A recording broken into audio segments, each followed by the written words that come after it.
Hello, bonjour, everyone. My name is Paul Keefe, Business Advisor here at the World Trade Centre Winnipeg. I would like to begin today's webinar with our land acknowledgement.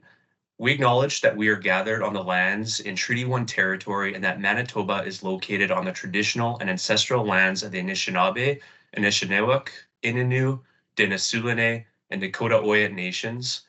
We acknowledge we're also on the homelands of the Red River Métis, and that northern Manitoba includes lands that were and are the ancestral lands of the Inuit.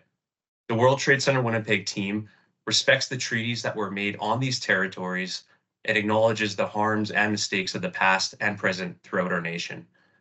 Thank you for joining our webinar, Global Talent Management, Navigating Immigration and Hiring Practices in Canada, which will be presented by Katie Leung and Eli Milner of TDS Law. Before we begin, I want to share a few housekeeping items. Please send all of your webinar questions directly to the chat box at the top of your screen, and we'll try to answer as many as we can during a Q&A session at the end. For all logistical questions, please send them directly to the chat box, and I'll answer your questions as soon as possible. You will also receive a PDF copy and recording of this presentation within the next week. Now, it's time to start our webinar. I would like to introduce you to Katie and Eli. Katie is a TDS associate whose practice is concentrated primarily in the areas of immigration and related corporate and commercial work, advising Canadian companies and foreign nationals with a variety of immigration matters. Katie grew up in Hong Kong. She studied law and received her Juris Doctorate with honors from New England Law, Boston in 2018. She's a dual U.S. and Canadian licensed lawyer, currently licensed by the Law Society of Manitoba, the state of New York, and the state of Massachusetts. Katie advises clients in Cantonese, conversational Mandarin, and English. Katie is a member of the Canada Bar Association, Immigration Law Section, and a member of the American Immigration Lawyers Association Canada chapter. Eli is an associate lawyer with Thompson Dorfman Sweatman LLP. Eli obtained their Juris Doctor from the University of Manitoba in 2020. During law school, they worked at the Manitoba Human Rights Commission assisting legal counsel in representing the public interest of adjudication. Eli's practice is in litigation and administrative law with a focus in labor and employment, Aboriginal law, and human rights laws. Welcome, Katie and Eli. The floor is all yours.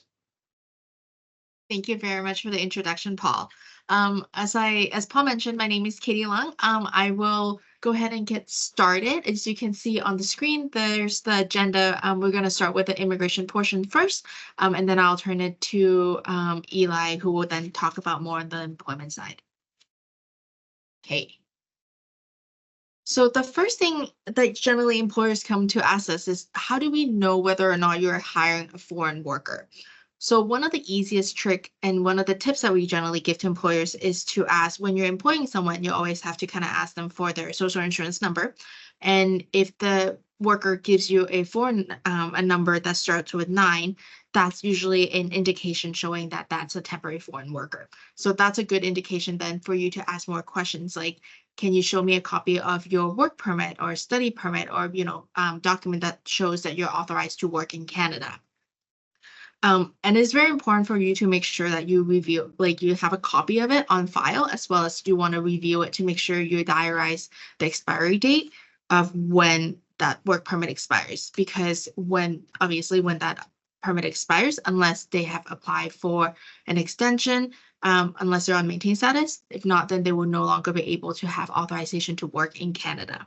And as an employer, it is also your responsibility to make sure that they have authorization to work in Canada. If not, you would also get their penalties and pretty serious consequences as well, which I'll kind of touch in a minute.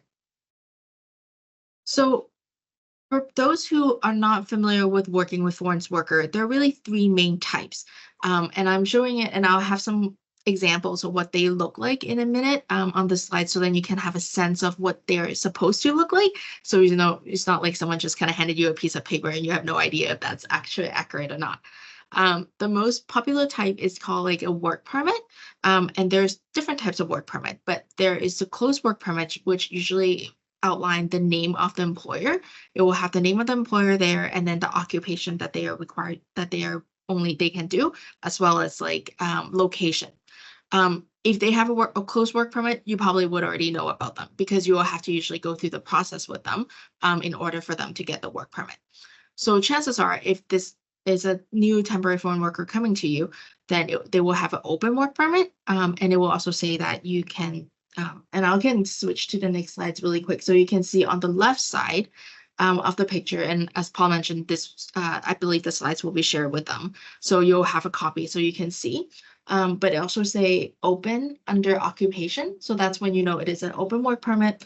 Employment location is unknown. Usually that means you can work all throughout Canada, but the most important part is seeing the expiration date right up here. So the dated issue and the date enforced, it's generally just mean the day they actually arrived in Canada when the document was issued, if they're already in Canada. But it is important to make sure that the date on the expiration date hasn't expired. This, for example, has already expired. So that would be a good indication for you to say, well, it looks like it has expired. Do you have any other documents you could show that you're authorized to work in Canada? What they might show you then is a letter next to the right, which is a letter, we call it the acknowledgement of receipt letter. So if an employee apply for to extend their work permit before their expiration of their work permit, they will be on something called maintain status. And maintain status just means that I have submitted an application to IRCC, which is the government authority, already, but they have not approved or made a decision on my application yet. So during this time, they're authorized to continue to work based on their last work permit, and they can remain in Canada. So it is very important to see that they have applied the date that they applied right here before the day that the work permit expired. Unfortunately, there really isn't a way for employer to confirm whether or not a decision has been made. That's something that we have to rely on the foreign worker to let you know. So it is important from a employment standpoint to maybe consider adding a clause or in discussion, making sure that they are aware that when they get a decision from IRCC, they will need to let you know right away what that decision is. Whether or not it has been approved. If it's not approved, then they have to kind of terminate their employment right then and there because they no longer have authorization to work in Canada. So that's work permit. And then, as I mentioned earlier, jump back to the first page. I also already talked about maintain status as, people who can work while their decision is pending. The third type of workers who generally can have authorization to work in Canada is study permit holders. It sounds a little funny because it's like you're studying, you're on here on a study permit. How are you able to work? Well, there is a condition under the study permit that if you're studying full time, you can actually accept employment on or off-site up to 20 hours a week. It will say so on the actual permit itself if that's one of the conditions. So let me switch to one right here. So this is what a study permit looks like. It looks very similar to a work permit, but as you can see, the title here is different. So that's how you would know that it is a study permit. It will show you the name of the institution. It will name and then when it expires. So as you can see on condition here, number 2 is that may accept employment on or off campus if meet the eligibility criteria, which is, in short, that they are able to they are continuing their study full time. So then they can work up to 20 hours per week during school calendar, and then during breaks they can work up to full time. So it is also, you probably see a lot of students, especially for undergraduate students who might come to you and apply for a job. As long as they have a study permit that is valid and they have that condition on there, that's okay. And also making sure they don't work more than 20 hours a week during the normal school year. So as I kind of alluded in the very beginning, why is it important from an employer standpoint to know that you're hiring foreign workers and what would happen if you ended up, hiring foreign workers and they don't have authorization to work? So under subsection 124(1) of IRBA, which is the law that governs immigration, they mentioned that any person who commits an offense to employ foreign workers in a capacity that they are not authorized to work under this act could be fined up to $50,000 or imprisonment for a term for no more than 2 years. So it has imprisonment. It has very serious consequences, not just fines, but his prison term as well. So that's why it is important for an employer to make sure that they are doing all they can. Again, there are certain things, if they give you a fraudulent document and you're not, it is reasonable that you might not know, they wouldn't necessarily go that like, you wouldn't, you unlikely have to go to jail for 2 years. But, if you're doing it on purpose, or if, there are things that you should have known or that you should have asked and you're not doing, that's when it gets into the gray area. So it is important to just keep in mind that there is serious consequences from an employer's perspective. So what are kind of the responsibilities from an employer standpoint when hiring a foreign workers? So as I mentioned, the first thing is to make sure that they have valid permit that authorize them to work. Diarize it in your calendar multiple places. Make sure that you follow up with them weeks before the expiry to make sure that they have extended their status, or that they have become permanent resident, or whatever their immigration status is. You have to obviously comply with provincial laws, as well as federal law. Just because they're foreign workers, you have to kind of treat them the same way. They have to be informed about their rights. So if they came here if you're hiring them through specific immigration programs, which I will talk about in a minute, you have to make sure that they are aware of the rights that they have in Canada as a worker as well. We always recommend having a signed employment agreement, if possible, because under a lot of the regulations, they do require having a employment agreement in place. It's also a good idea to make sure that everyone is clear on the main terms of the employment relationship. And then if you're going through the labor market impact assessment or the IMP program, as I mentioned, a couple of the immigration programs, you have to make sure that the terms that you submit, whatever you're submitting to IRCC, is actually being carried out.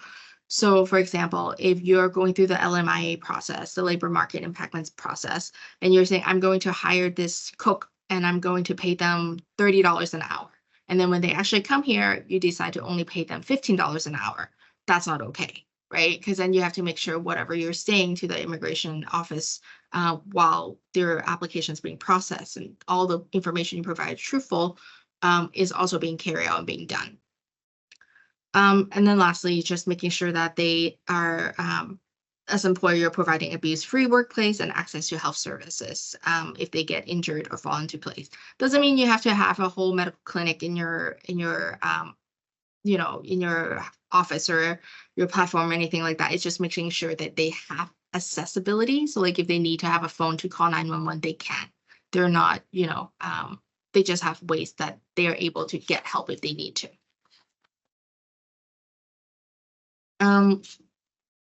And then, yeah, I kind of briefly talked about the two different programs, the temporary foreign worker program, which includes the LMIA, and then also I'll talk a little bit about the IMP. This is a quick overview of what immigration programs will be. I won't be able to get into depth about every single program. There's probably over, I want to say, 100 IMP programs available, and then probably at least a handful, like 10, 15 LMIA different programs. So there's just a huge variety, and obviously it all depends on the circumstances and which situations are most applicable. But in general, the overall theme and the overall principle is that under the temporary foreign worker programs, which is an LMIA-based program, meaning that employer has to go through and show that they cannot find a suitable Canadian or permanent resident to do this job. And that's why then they are able to find foreign workers to kind of take that place. As you can imagine, the idea is that there's not enough workforce, there is not enough supply in talent in Canada. That's why they have to look for. But because of that, they also have to go through a pretty stringent process where they have to show that they really can't find any Canadians or permanent residents. So they have to provide advertisement in 3 different platforms over at least 4 weeks period. The advertisement has to be exactly showing all the information required, because if they don't, then you also can't proceed with the LMI process. They will refuse the application. So it's very stringent in terms of like just making sure you're crossing all the boxes, making sure that you are really showing good faith that you are trying to hire Canadians and permanent residents first. And if you can't, then you can consider potentially hiring foreign workers. We don't try to do LMIAs if possible, just because of the time it takes and the fee. The processing fee itself for LMIA is $1,000 for employer per applicant. So imagine you're needing to hire 10 applicants, that's already $10,000 just for processing fee in that LMIA applications. So what we generally do is to help companies to try to think from a different perspective from under international mobility programs. So is there any LMI exempt position, like LMI exempt work permit that they could fit? And again, there is a huge variety. It depends on which country that or nationality that foreign worker is from. There are specific treaties that Canada has with the US. They have it with different like Asian countries. They have it with European countries, but not all European countries are included. So it all depends. And so it's very important to make sure that you provide all this information and really think through if there are any LMI exempt options before you go through the LMIA, the temporary foreign worker program. All right. So I'm going to move on to the next topic, which I understand is also something that you guys are interested in cross-border business. So as Paul mentioned, I also am licensed in the US, so I do provide advice on the US immigration as well. So some of the popular questions that I've gone on when dealing with cross-border business is understanding when you need to start thinking about immigration. I know with Canada and US, we deal a lot with trades in between, flowing between. So at what point are you no longer considering as a visitor and you really need to consider from an immigration need? And the key question I always ask a client is really, what is the purpose of entry? Like, why are you going to the US this time around? Like, what are you trying to do? And it really depends on the answer. Sometimes it can just be a visitor. You don't really need anything. I could provide a letter. Sometimes we do need to prepare an application, but those can be applied at the border.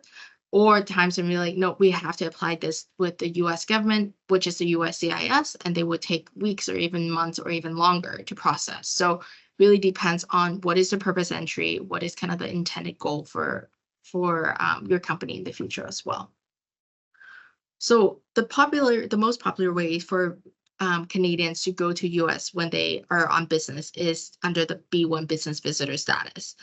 So in order, as a refresher, in order to qualify for that, the purpose of entry has to be international in scope, meaning you're going there because you're representing Canada, or you're going there because you're going into the US due to other factors besides your work in US. So meaning that, what you're doing in the US is going to benefit elsewhere. It's not just going to benefit within the US. The primary source of remuneration has to be outside the US. The principal place of business has to be outside the US. And then also they're not entering the US labor market. As you can imagine, the US authority don't necessarily want Canadians just coming in and, start working at McDonald's in Fargo and planning on stay there for, 5 years, right? So it really has to be, there is the international aspect and scope under the B1 business visitor. So what are some business activities that are acceptable? Attending business meeting, both internal, external, meeting potential clients, those are all good. Travel for a business conference, that's fine too. You can even go and negotiate a contract. They can even sign a contract and you can even receive payment, but you just can't provide the goods. So let's say I sell books. I can go to a conference. I can meet someone, we can negotiate a contract. They can give me, like they sign the contract, they can give me the payment. I can take that, but I cannot give them the actual books right then and there, because at that point that will be completing a sale and that would not be acceptable under the B1. And then also participating in short-term training. That's also acceptable business activities as well. And because as Canadian, you're not required to get your visa exempt to the US, so you're not required to do anything really in advance. We always try to prep. If it's a more complicated situation or you're going there longer or you have been going very frequently, we do try to prepare a documentation package just to make your entry into the US a little bit more smooth, to decrease the questions that the officer might ask. As we know, sometimes we get a little nervous at the border, even though we know we have nothing to hide. And so it's just a good reminder sometimes to really understand what type of questions they might be asking and how you can prepare those. So we are able to assist with those if needed. So what would happen if your business activity, what you're proposing to go, is outside of that acceptable business activity that I kind of mentioned earlier? So then you again go back to the first point of, is this international in scope, right? Like, what is the principal place of business? How are you getting paid? What is the impact on the local market? And what is your domicile, meaning like where do you live? So if you're saying, I'm still mostly in Canada, but I have a Canadian company, but I am going there more because I'm, building a new business in the US. Then we might have to look at doing a intercompany transfer visa. So it really depends on the factors. And then, like I said, some visa can be applied at the border. So the L's, for example, is a very popular option for Canadians where they can apply that at the border so they get a decision right away. If you're not Canadian, unfortunately, then you will have, even Mexicans, they will have to apply to USCIS in advance and wait months potentially to get a decision. So that's definitely one great benefits being Canadians allow between the treaties between the both. But if you're looking to apply for like a H-1B, for example, which is more of a permanent immigration options to the US, then you have to apply to the USCIS and you can't apply at the border. So it all depends on the type of immigration programs and kind of your needs on whether or not a visa is required for your immigration. And then lastly, I included this slide because I received some questions, I think in advance, about a couple more unique situations. And again, those are general advice because we can't really provide detailed advice without knowing all the facts. But again, this is more of a webinar for educational purpose. So the first question is about remote work. So if someone is working kind of for like a US company in Canada, like how this, whether or not they will need kind of immigration needs.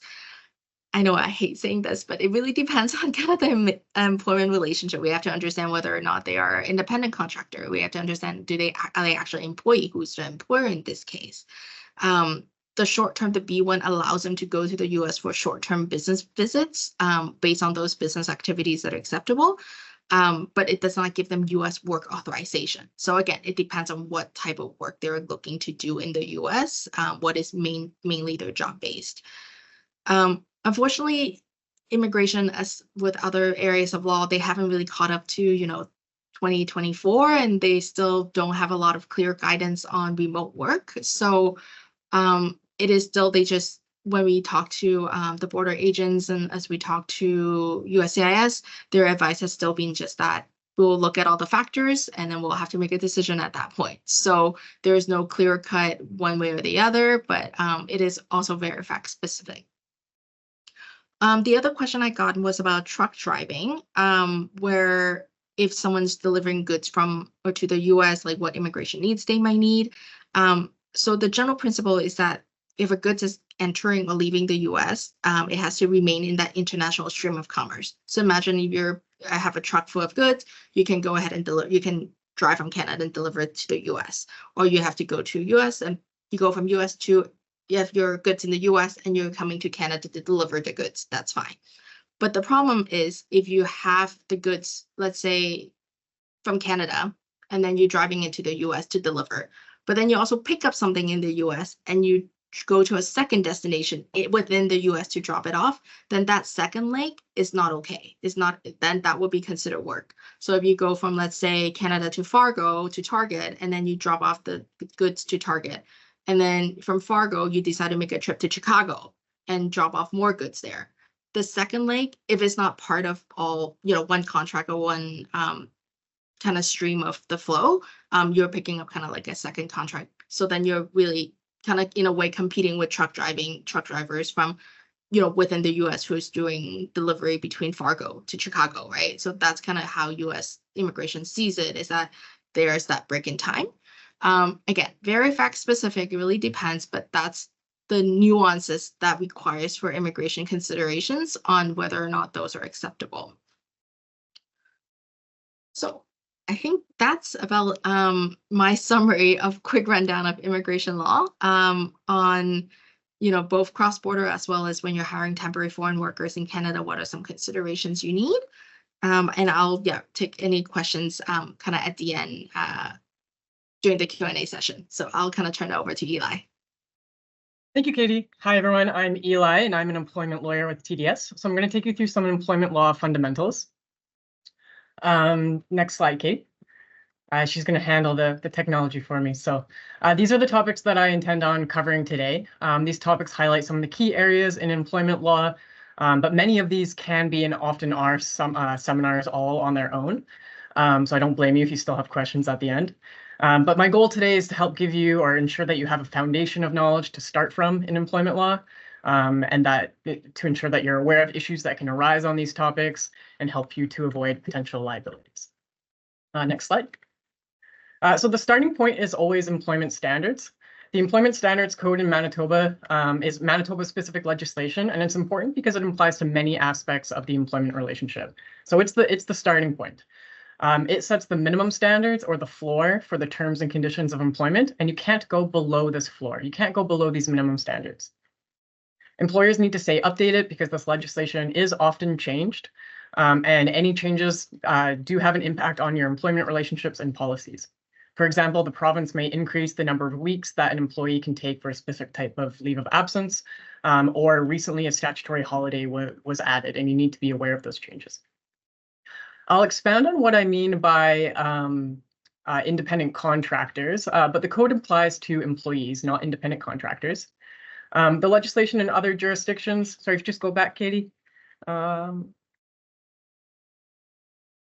So each jurisdiction has its own employment standards legislation. It's very similar, but can have its own twists. I'm presenting mainly on Manitoba today, as most of you here are probably either employees in Manitoba or have businesses that are governed by Manitoba legislation. So for example, only about 10% of employees in Manitoba are governed by federal legislation, being the Canada Labour Code. And I'll get into this topic a little bit later on when I touch on remote work from my perspective. Next slide. So the employment standards covers some of these basic topics. These are just some of the basic terms of employment that are set out by the code. There's rules on how to pay employees for statutory holidays. Each type of leave of absence has different eligibility requirements and length of time. However, the same protections apply to all types of leave, in that you cannot lay off, terminate, or discriminate against someone because they have or intend on taking a leave of absence. They must also be able to return to the same job, or if that same job is no longer exists, you must place them in a comparable job when they return from their leave. The Employment Standards Code also sets out rules regarding hours of work and how to pay overtime. There are certain exceptions to paying overtime, where an employee performs management functions primarily, or the employee has significant control over their hours of work and earns more than twice the industrial average wage. For most employment relationships, these exceptions don't apply. If an employee is on salary, it's possible for the parties to agree that it's possible for them to agree in their contract that the salary is inclusive of some overtime, but you can't agree that the salary is inclusive of all overtime hours.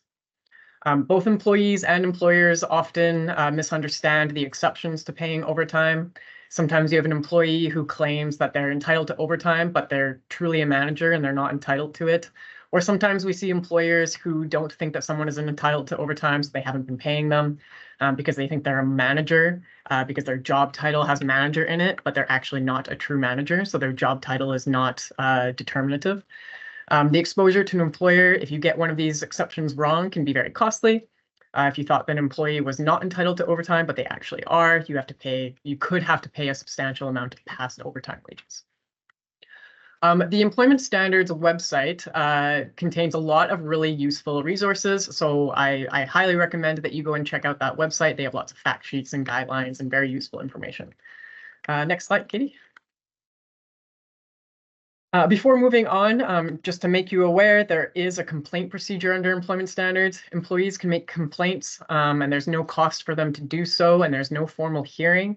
Often complaints are about unpaid wages, and an officer will assess the circumstances and determine whether wages are owing. Employers may be ordered to pay those wages if the employee was in fact entitled to them, and there could be administrative penalties or fines. If the decision of the Employment Standards Officer is appealed, that goes to the Manitoba Labour Board. They hear the appeal. This does require a formal hearing, and legal costs for a lawyer might be necessary to help you out there. So now that I've scared you on those points, the easy part is complying with your record-keeping obligations. This is important because, well, it's important and it's helpful for employers and employees, because if there's a dispute with an employee or a former employee, the onus is on the employer to have kept and retained these records. If you don't retain your records, then it leaves you in a position where you're not able to confirm what actually happened. Next slide, please.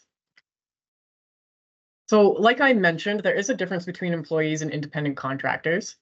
Employment standards applies to employees, but it does not apply to independent contractors. And your business might have both types of people, or if you're an employee or a contractor, you might not be sure which one you are. It's not as simple as calling an independent contractor. The courts and tribunals will look beyond the title that person has in their job description and will examine the true nature of the relationship. These are some of the primary considerations that they'll take into account. For example, the level of control over one's individual's activities. This is the when, what, where, and how. Provision of equipment. That means, like, do you supply the tools and equipment like computers or vehicles, or does the person bring their own? If you mistakenly classify someone as an independent contractor, and therefore you're not providing them with proper wages and other entitlements under the Employment Standards Code, you could be liable for paying a substantial amount of money if you end up owing a lot in overtime wages, vacation time, holiday pay, things of that nature. Next slide, please. So hiring and discrimination. Discrimination is prohibited in the hiring process. This is governed by the Manitoba Human Rights Code. Section 14 of the Human Rights Code prohibits discrimination in any aspect of employment, and this includes pre-employment. So even though they're not an employee yet, you haven't hired them yet, you still can't discriminate against them in pre-employment processes, such as advertisements, inquiries, interviews, application forms. Section 9 of the Human Rights Code sets out the prohibited grounds of discrimination. It's quite a mouthful, so I won't go through all of them. But if you have any questions about them, again, the Manitoba Human Rights Commission website provides resources on how to interpret some of these things. For example, social disadvantage, what does that mean? That could mean homelessness or low levels of education. Next slide, please. There are exceptions to discrimination, the first one being bona fide occupational requirements. An example of that is being of a certain age to serve alcohol. Normally, you can't discriminate someone on the basis of their age, like we saw in the last slide. But if you're hiring a server and your establishment is licensed to serve alcohol, it's not discriminatory to hire people who are only 18 years of age or older who can actually serve that alcohol. So that's an example of an occupational requirement that's not discriminatory on the basis of age. Another exception to discrimination is an affirmative action program. An example of this is where you have a goal or a program to hire just as many women as you do men so that you have a gender equal workforce. So if you have two equal candidates and one is a woman and one is a man, but otherwise they have the same qualifications, the same experience, it's not discriminatory to hire the woman over the man if you have this affirmative action program of making sure you have just as many women in the workforce. It's also not discriminatory where you have tried to accommodate someone up to the point of undue hardship. This topic could be a seminar all on its own. I could talk about this for hours. It's very complicated, but essentially employers have a duty to accommodate the needs of employees, like disability and family responsibilities, but only to the point of undue hardship. Undue hardship, it's impossible to define, and it really depends on the circumstances and facts of your case. But it's another, just to be aware, it is another exception to discrimination. Similar to employment standards, I've mentioned employees can file a complaint to the Manitoba Human Rights Commission. Those complaints are free of charge. The employer will be contacted, and usually the commission offers mediation services to try and resolve the complaint. If mediation doesn't work, there could be an investigation and a formal hearing. And again, there's resources online. I highly recommend that you check out those resources. Next slide, please. So employment agreements. The most common advice that you'll hear from employment lawyers is to have an agreement in writing. There's a host of reasons why you should have one in writing, but generally having a written contract clearly states and confirms the agreement between the employer and employee.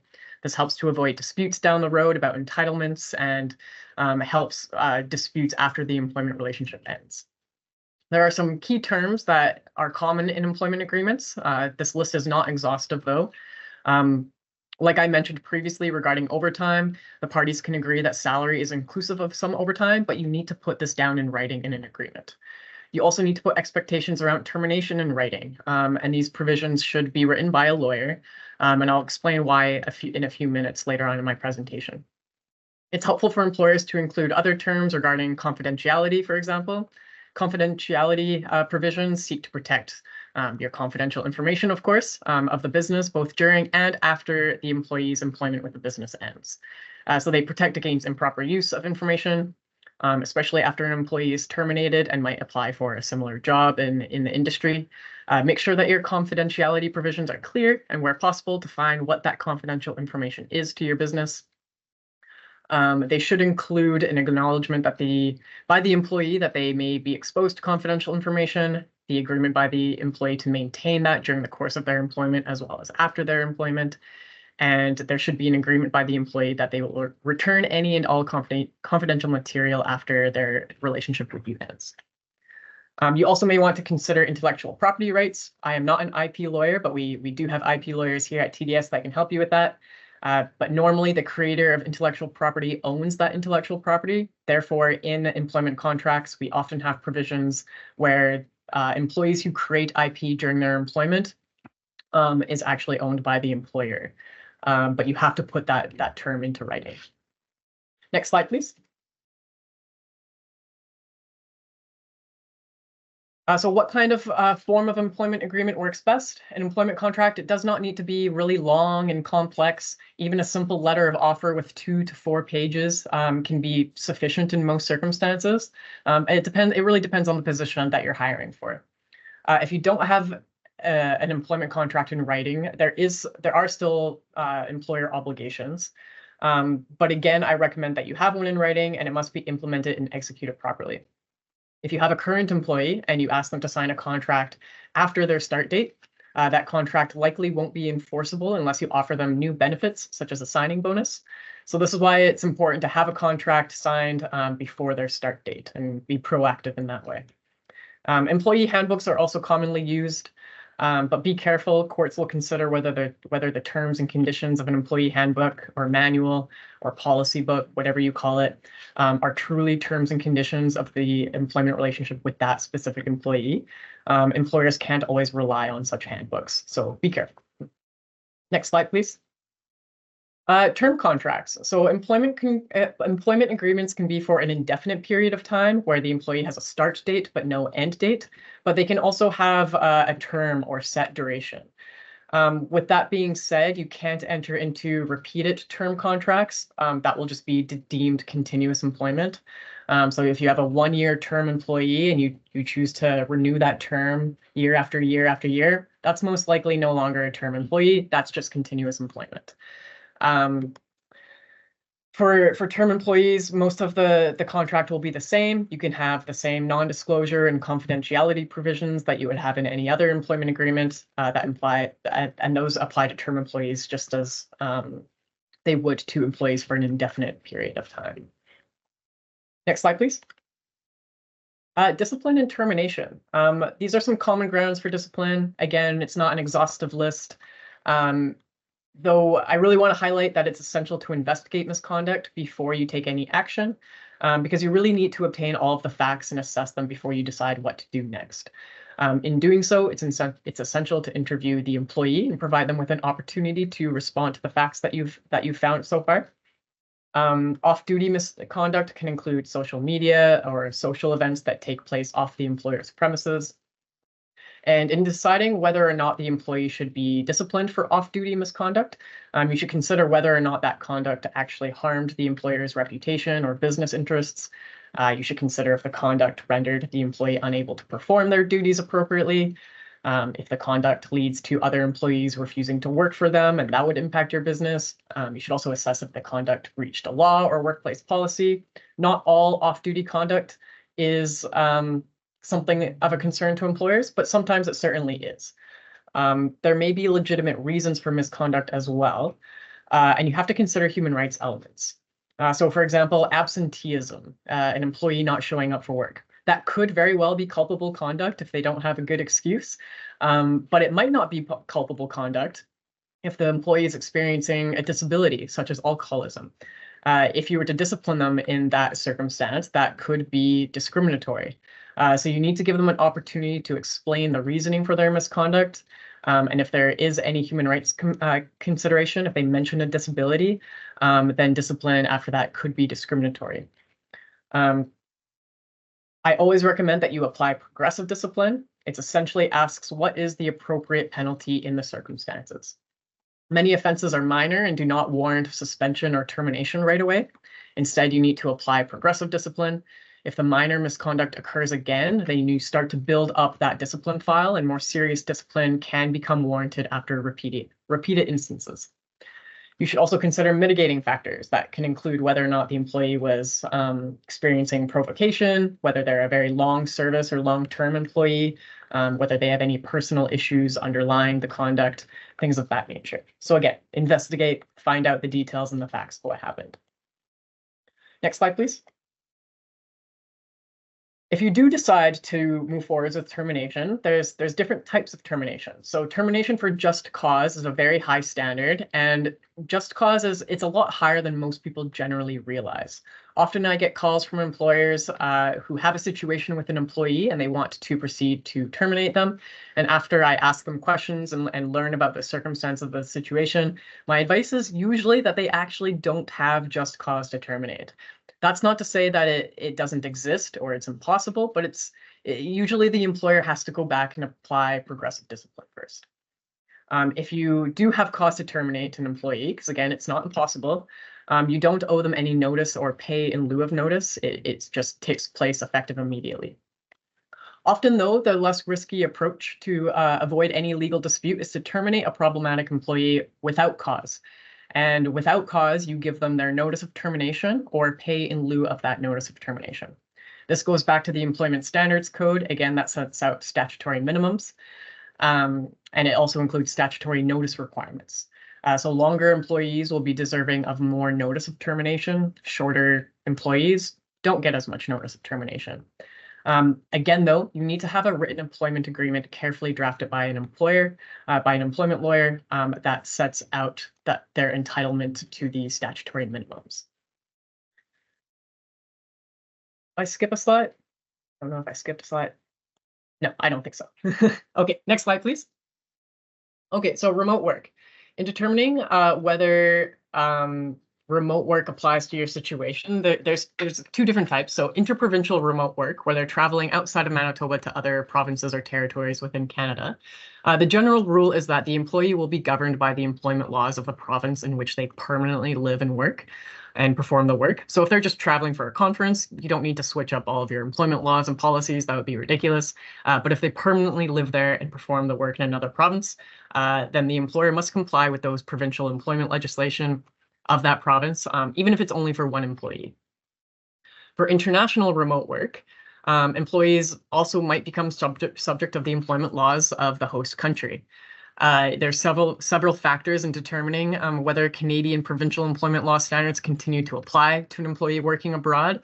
I can't get into all of it in this presentation, but some of those factors include where the employer company resides permanently, where the employer company carries out its business, where the matter at issue took place. So the matter at issue being whether it's a termination, whether it's payment of overtime wages, where did that issue actually take place, and where the contract related to the dispute was made. Next slide, please. Again, I feel like a broken record, but have a written employment agreement or a remote work policy in place. This sets out clear parameters regarding the employee's location of work. It will also reserve the employer's right to modify the work arrangement, require employees to formally request approval to any location changes, and set out the procedure for how they request that approval and eligibility requirements.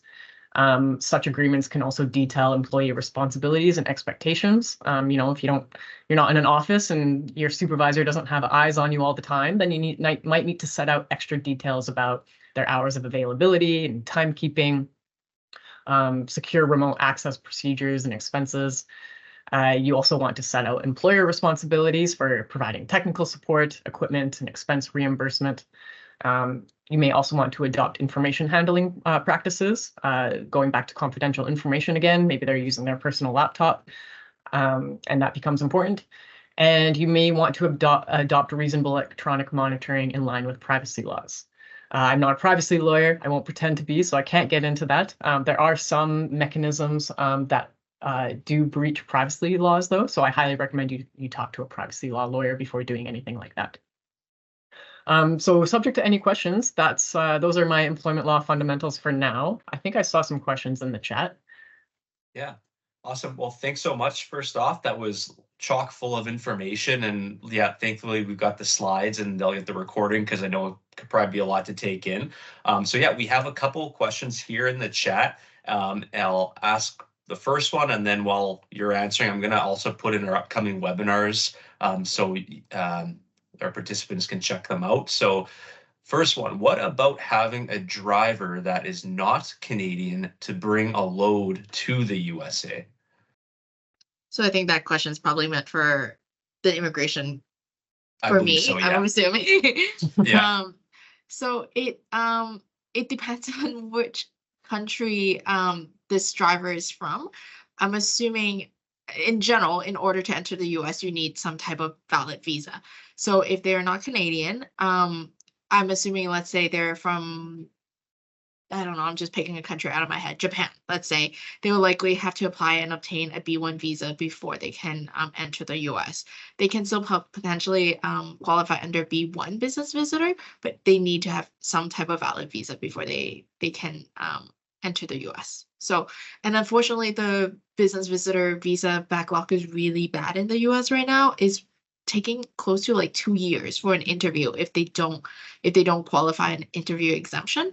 If it is for work, there could potentially be an opportunity to do a request for an interview exemption, especially if they have like strong travel history and no previous refusal, etc. But yeah, it takes a long time right now, and from like to attend an interview in a Canadian US embassy. So again, if this driver is Mexican, then they might be able to have other channels because US and Mexico also have a lot of treaties, so that might also cover being able to drive a load to the US. So it depends on the nationality and what type of background they have, but generally speaking, they do need a B1 or some type of visa before they can enter the US. Okay, thank you. Sandy has a question here. An employee on an open work visa that is in the process of permanent residence application and is terminated, do they have to start the application process all over again? Good question. It depends on what type of permanent resident application they apply. That's the tricky thing about immigration. It really depends. So the very popular PR application might be, let's say, the Manitoba Provincial Nominee Program, where they get nominated and then they apply for the provincial nominee program to PNP under IRCC. Based on that, it will depend on what is said in the nomination.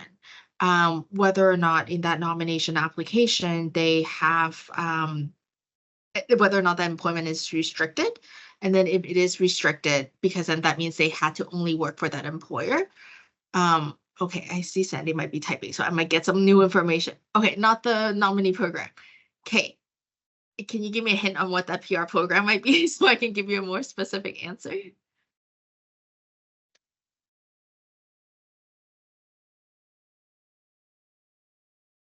Or I invite Sandy, maybe we can like connect offline or something. And I was gonna say if she wants to come off mute, can definitely do that, or just to reconnect after. Okay, now sure. Okay.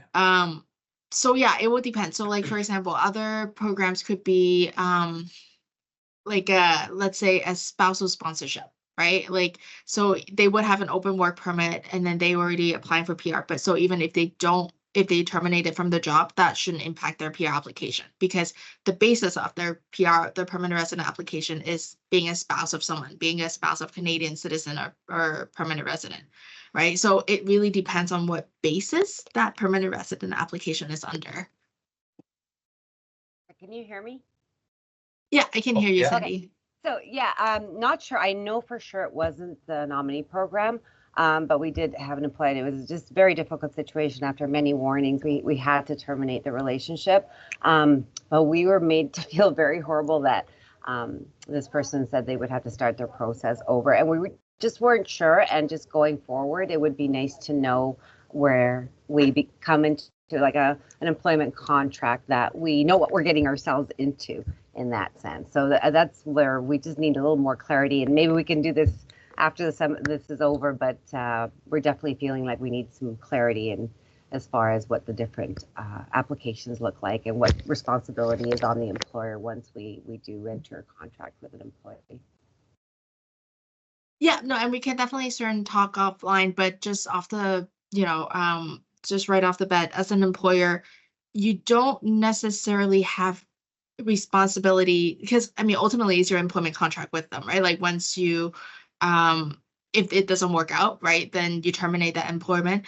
It's not really on the employer to continue to support them through the PR process. It's really on the employee themselves, right? They're seeking immigration status in Canada. So generally speaking, with MPNP or other programs, they're getting the support from the employer to help them, saying is really to show, hey, look, Canada, I have a job here because I have an employer to support me. I can show that I'm a good fit to this society. I can show that I would be able to be a valuable member of the society. You don't have to worry about me being on social assistance. That's kind of the intent of it. Like, so I wouldn't say it is an employer responsibility to make sure you're still employing foreign workers, even if their, performance is not doing well.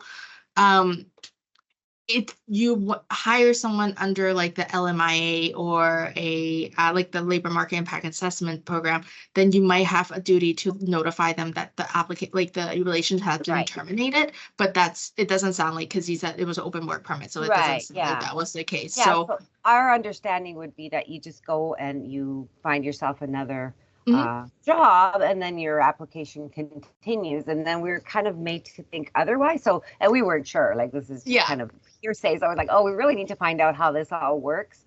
So based on what you just kind of shared, it would make us keep an employee that's not working out. But it just would be nice to understand that we know ourselves from someone like yourself that how it actually works. So just very curious of how the different ones work. I know it was open, and we just thought this person could just go off and get employment elsewhere and sort of continue on. Exactly, and that's the beauty about open work permits, that they can work for any employer, right? As long as there is no restriction on the work permit.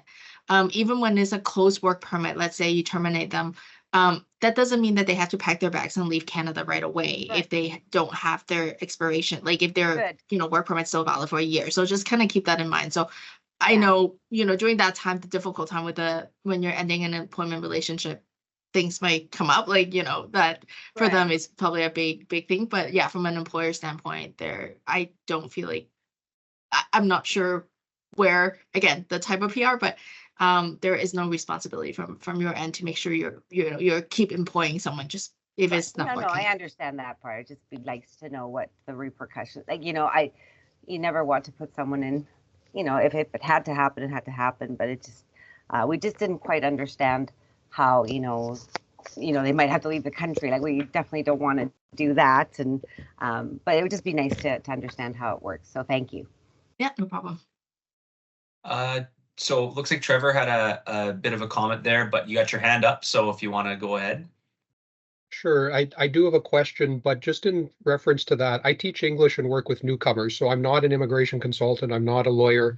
However, I've seen some people in this situation, and in their cases, if it was for the MPMP program, Manitoba Provincial Nominee Program, they kept their file open for 3 to 4 months and kind of worked with them to help them.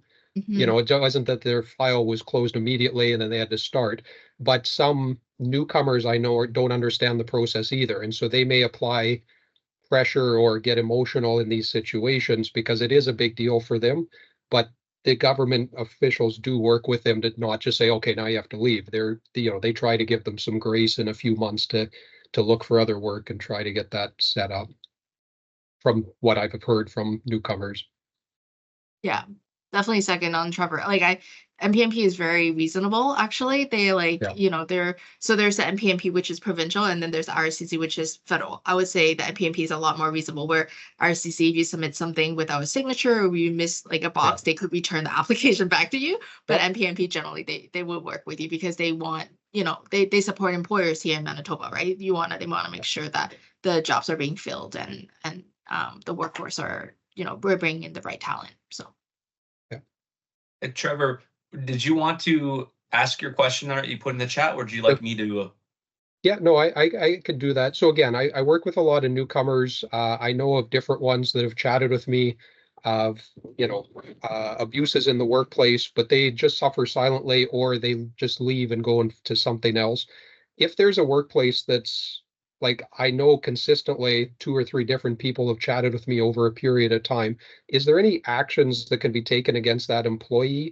Because it's frustrating to see that they're abusing multiple people who don't know the correct laws and who are not really willing to make a statement because they're afraid of being deported or whatever. What is that kind of a gray area? Or are there any options when we know that those types of things are happening? Yeah, so I think I'll answer this one, Katie. So it depends on what the issues are, because depending on the issue, you might have to go to a different forum, right? Employment standards versus the Manitoba Human Rights Commission. There's also workplace health and safety. So it depends on what are the issues and what forum is going to address those issues.